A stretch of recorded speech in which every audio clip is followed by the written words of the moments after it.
Souvenons-nous, n'oublions pas, car le souvenir de ces sacrifices nous exhorte à être dignes de ceux qui sont morts pour nous, pour que nous puissions vivre libres.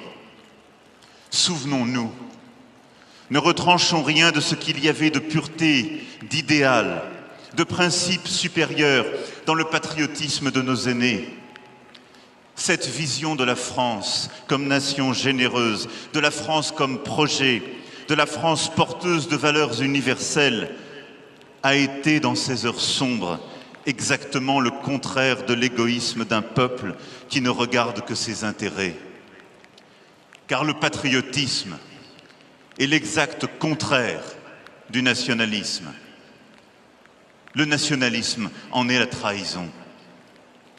En disant « nos intérêts d'abord et qu'importe les autres », on gomme ce qu'une nation a de plus précieux, ce qui la fait vivre, ce qui la porte à être grande, ce qui est le plus important, ses valeurs morales.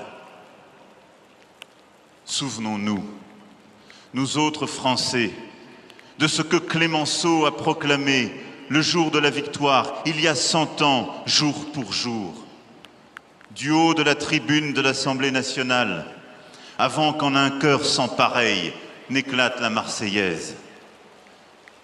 Combattante du droit, combattante de la liberté, la France serait toujours et à jamais le soldat de l'idéal. Ce sont ces valeurs, ce sont ces vertus qui ont soutenu ceux que nous honorons aujourd'hui, ceux qui se sont sacrifiés dans les combats où la nation et la démocratie les avaient engagés. Ce sont ces valeurs, ce sont ces vertus qui firent leur force parce qu'elles guidaient leur cœur.